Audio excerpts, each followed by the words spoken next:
Okay, let's continue our discussion about the analysis of the quicksort.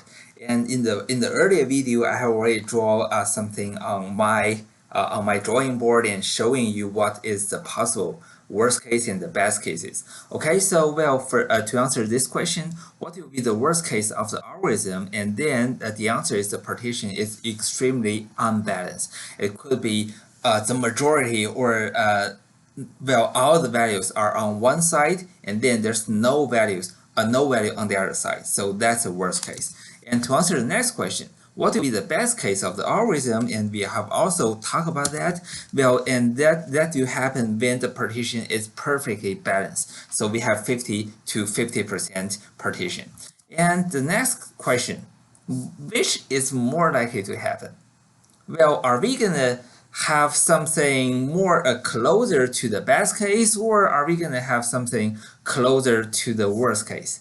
And well, you may feel for the worst case, we have to go extreme. We have to be unlucky picking the largest value or the smallest value, and we have to do that more than once. We have to do that continuously.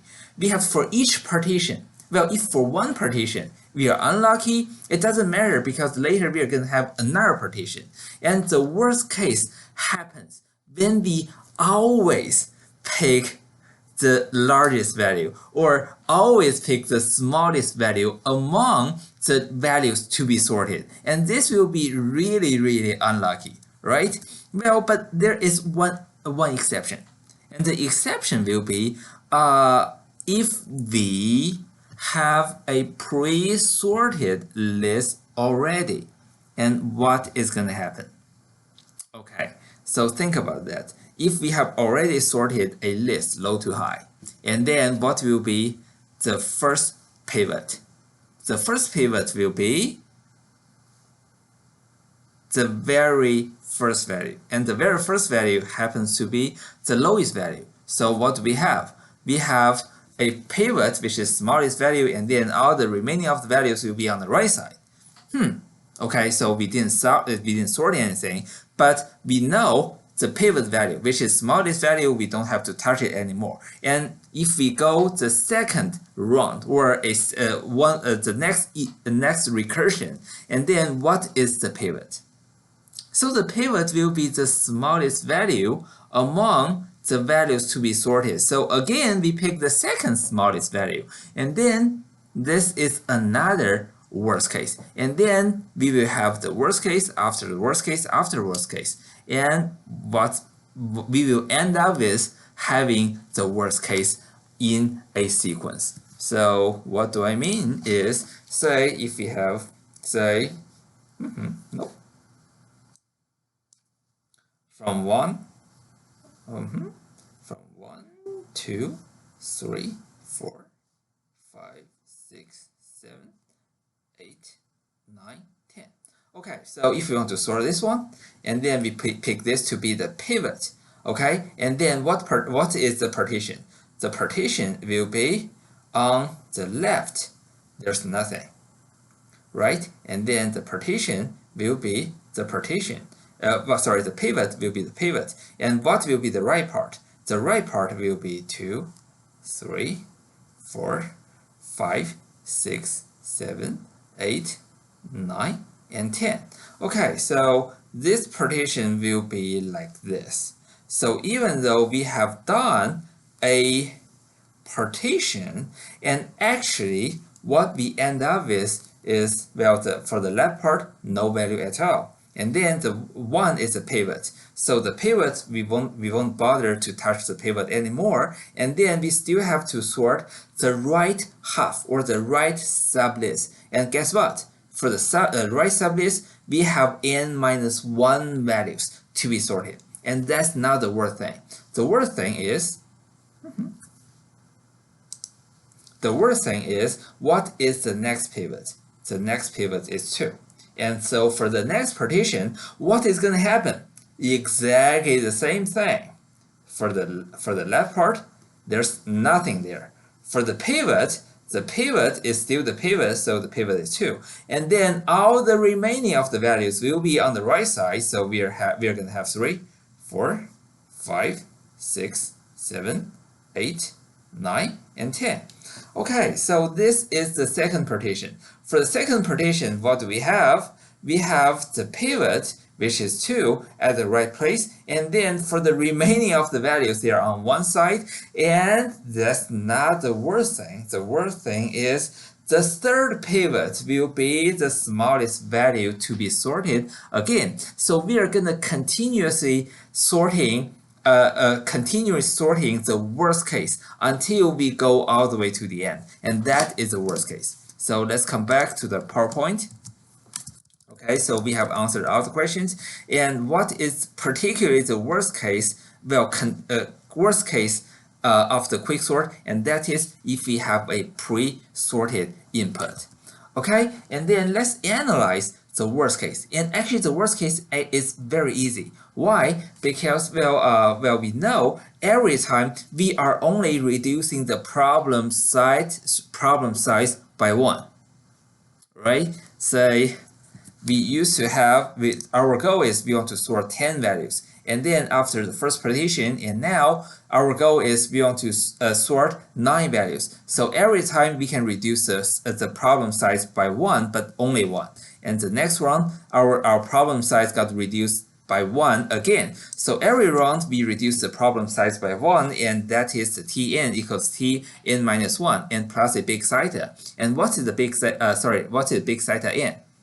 The big zeta n means there is linear cost. What is the linear cost? The linear cost is the partition itself, right? Remember, the partition is always a linear time algorithm.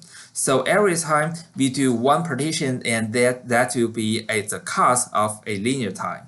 So, well, if you want to work on this with either substitution or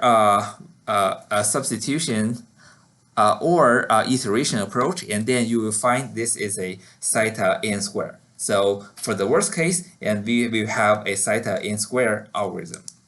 Okay, and then what is the best case? The best case is also easy because, well, we are doing divide and conquer, and somehow we magically we are able to find the median every time when we do the partition. So every time we are dividing the problem size the problem into 2 n divided by 2 size of the problems. So that is Tn equals 2 Tn divided by 2, and again the zeta n, that is the cost of doing one partition. And for this one, you definitely want to use the master theorem to solve this, and then you will find this is a zeta n log n algorithm. Okay, so that's a very quick analysis of the best case and the worst case of the quicksort. And well, before we move on and talk more about the average case of the quicksort, and here is one question we can discuss. And how do we improve the quicksort? And for the quicksort, and one of the painful part is if the list is already sorted, and then we actually have to spend O n squared to sort it again. That's really painful. And how do we avoid that? And the number one thing is, well, the number one solution we talk about in the book is, well, we can randomize the input array. So when we have a array to be sorted, well, to avoid having a pre-sorted array, we shuffle those values anyhow before we send this data into the quicksort. And in this case, and we ain't gonna see the worst case. So that's okay. But what's the problem? The problem is we have to spend one extra cost to shuffle the list, right? And there is another way, that is to pick a random pivot element. And remember, in our implementation, we always pick the very first value. And the very first value actually causes the problem when the list is pre-sorted. So how do we pick a random value? And one of the approach is, well, instead of picking the very first value, we can pick one value at the beginning, one value at the end, and then one value in the middle. Okay, we pick 3 values, and then for those 3 values, we are gonna pick the middle one. and then this will guarantee that we will at least have some value on one side of the partition, and then we have some value on the other side of the partition. So we won't have a super bad partition. So this is one of the idea. And the other idea is, say if we have a random list, and then we just randomly grab one and then swap that value with the first one, and then we just continue with the approach we have talked before. However, for the very first value, since it has been swapped to a random value in the middle, and then we don't have to worry about the case that this list is pre-sorted.